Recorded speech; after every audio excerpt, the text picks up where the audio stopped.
3.5 साल की यादन्या इस बात से अनजान थी कि आज इस दुनिया में अपनेपन का दिखावा कर ऐसे हैवान घूम रहे हैं जिनकी फितरत पहचानना नामुमकिन है। और यही वजह है कि आज महाराष्ट्र के मालेगांव का यह छोटा सा गांव डोंगराले जल रहा है। आंखों में आंसू और दिल में दर्द और गुस्से से भरे लोग सड़कों पर उतरकर उस न्याय की मांग कर रहे हैं जो एक 3 साल की बच्ची के लिए हर कीमत पर चाहते हैं। निंदा और चिंता। आज मालेगांव का किसान, वहां का मजदूर और हर मेहनतकश इंसान गुहार लगा रहा है कि उसकी आवाज सुनी जाए। लेकिन मेनस्ट्रीम मीडिया के लिए तो एक गरीब परिवार से जुड़ा केस क्या ही टीआरपी लाएगा। इसलिए मेरी आप सभी से गुजारिश है कि इस वीडियो को जितना हो सके सभी तक पहुंचाएगा, क्योंकि इस घटना ने न सिर्फ इंसानियत को शर्मिंदा कर दिया है, बल्कि आज हमारी चुप्पी भविष्य में ऐसे और अपराधियों को बढ़ावा देगी। यह केस है मालेगांव के लगभग 2000 की आबादी वाले गांव डोंगराले का, जहां मेजरली किसान और दिहाड़ी मजदूर रहते हैं। और उसी गांव में रहती थी 3.5 साल की यादन्या, जिसके पिता पेशे से फोटोग्राफर थे और मां घर संभालती थीं। अदन्या की छोटी बहन भी थी जो मात्र 1 साल की थी। 16 नवंबर 2025 की शाम लगभग 3-4 बजे के करीब यादन्या रोज की तरह घर के बाहर बरामदे में खेल रही थी। उस वक्त उसकी माँ, दादी और आंटी घर के अंदर उसकी छोटी बहन के साथ थे। कुछ ही मिनटों बाद उन्हें एहसास हुआ कि यादन्या के बाहर खेलने की आवाज नहीं आ रही है। शुरुआत में उन्हें लगा कि शायद वो आस पड़ोस में खेल रही होगी, लेकिन 35 से 40 मिनट बीत जाने पर भी जब यादन्या घर नहीं लौटी तो उनकी घबराहट बढ़ गई। यादन्या के पिता उस वक्त फोटोग्राफी के काम से बाहर गए थे। आस पड़ोस से लेकर पास के गली मोहल्ले तक सभी यादन्या की खोज में लग गए। शाम ढल रही थी और बढ़ते अंधेरे के साथ उम्मीद भी धुंधलाती जा रही थी।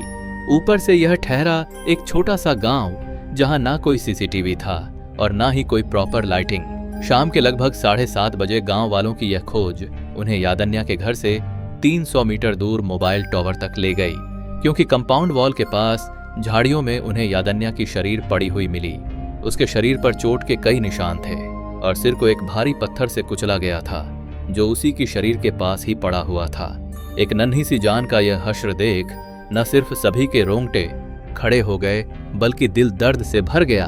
घर से मात्र 300 मीटर दूर ही बॉडी का मिलना यह इशारा कर रहा था कि कातिल कोई आसपास का ही है और शायद इस अपराध को इसी गांव में अंजाम दिया गया है। पुलिस ने जब सभी घर वालों, आस पड़ोस और गांव वालों से पूछताछ शुरू की तो पता चला कि यादन्या हमेशा घर के पास ही मोहल्ले के बच्चों के साथ खेला करती थी। इसलिए जब पुलिस ने मोहल्ले के बच्चों से पूछा तो एक अहम सुराग उनके हाथ लगा। उन बच्चों ने बताया कि एक अंकल यादन्या को चॉकलेट दिलाने के लिए ले गए थे। जब पुलिस ने उनसे उस अंकल के बारे में पूछा तो उन्होंने उसकी पहचान विजय खैरनार के रूप में की। यह नाम सुनते ही मौके पर पुलिस के साथ मौजूद गांव वाले हैरान रह गए, क्योंकि यादन्या के घर से मात्र 200 मीटर दूर रहने वाला 24 साल का विजय खैरनार एक अनमैरिड डिलीवरी कंस्ट्रक्शन वर्कर था, जो खुद भी उन सब के साथ यादन्या को खोजने का नाटक कर रहा था।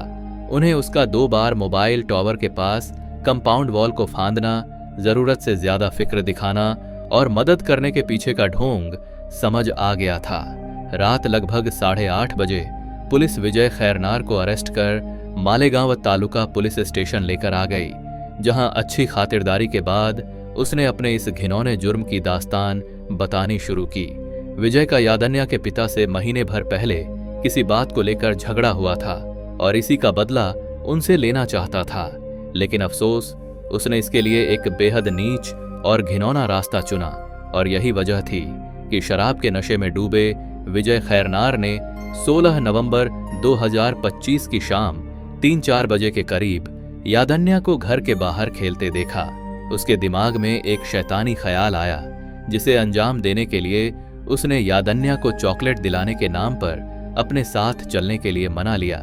लेकिन विजय की नीयत सिर्फ यादन्या का मर्डर कर उसके पिता से बदला लेने की नहीं थी, बल्कि घटिया और घिनौनेपन की उस सीमा को लांघ चुकी थी जिसकी नर्क में भी माफी नहीं है।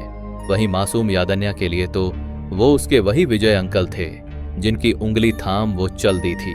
लेकिन अफसोस कि जिंदगी के उन आखिरी पलों में जो भी उस बच्ची को सहना पड़ा, जिस दर्द और तकलीफ से वो गुजरी, वो मैं शब्दों में बयां नहीं कर सकता। विजय खैरनार जैसे लोगों के लिए मुझे अब हैवान, शैतान, राक्षस, दरिंदा जैसे शब्द भी छोटे लगते हैं। यादन्या की चीखें विजय के घर की 4 दीवारों के भीतर ही मिट गईं और वहीं पर उसने उसे मार के घाट उतार दिया। बाद में अंधेरे का फायदा उठाकर उसने अपने घर के पास लगे सुनसान इलाके में शरीर को ठिकाने लगा दिया और चेहरे को भारी पत्थर से कुचल दिया। यादन्या के माँ बाप के दिल पर क्या गुजर रही होगी, यह बात शायद लफ्जों में कभी समझी नहीं जा सकती।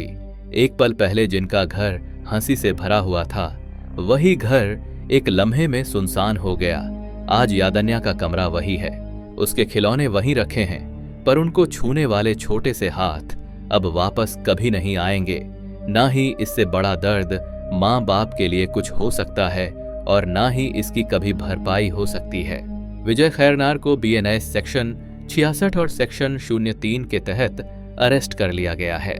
पुलिस का कहना है कि कल्प्रिट ने वॉलंटियरी एंड डिटेल कन्फेशन दे दिया है और मेडिकल एविडेंस के तौर पर उसका डीएनए भी मैच हो गया है। सैकड़ों लोग आज सड़कों पर उतरकर केस को फास्ट ट्रैक कर फांसी की मांग कर रहे हैं। मालेगांव तालुका में फुल शटडाउन तक कर दिया गया।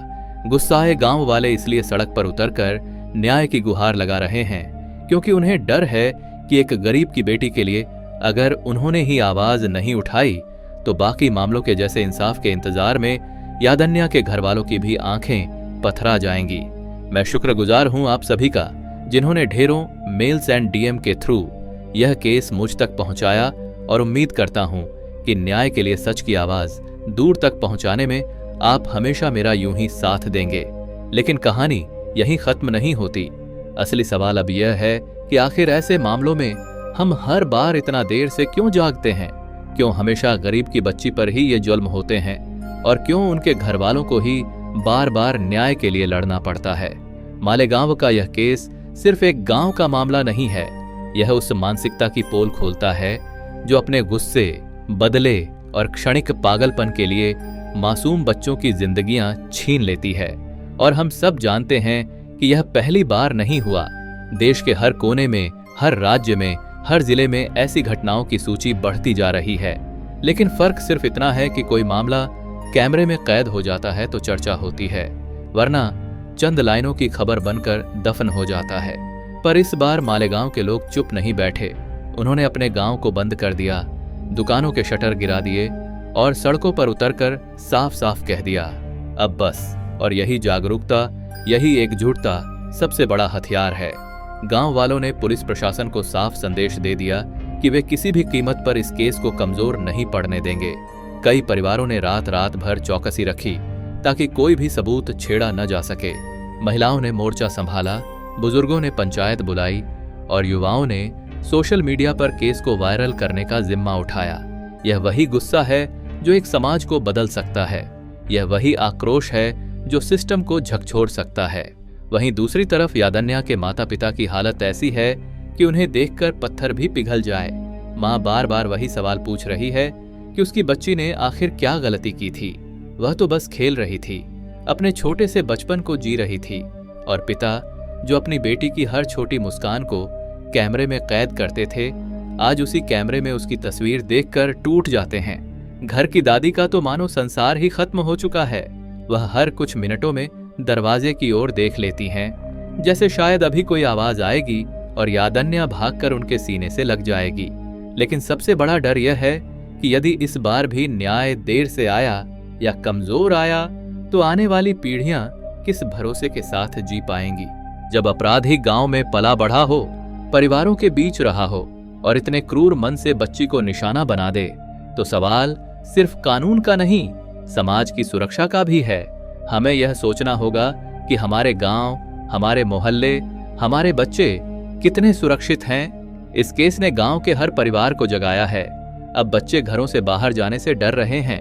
माँ बाप हर आवाज पर चौंक जाते हैं। और बेहद दर्दनाक बात यह है कि एक बच्ची की मार ने पूरे गांव के बचपन को डर में बदल दिया है। मैं आपसे फिर कहूंगा, यदि हम सब आवाज नहीं उठाएंगे तो यादन्या जैसी मासूमों की चीखें हर साल मिटती रहेंगी। इस केस को कमजोर पड़ने मत दीजिए।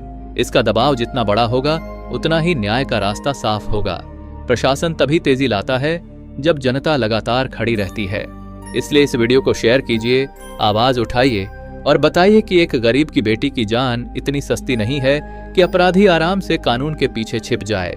यादन्या की आखिरी सांसों की कीमत सिर्फ सजा नहीं बल्कि एक उदाहरण है, ताकि अगला दरिंदा 100 बार सोचे कि वह किसी बच्चे की जिंदगी छीनने की हिम्मत न करे।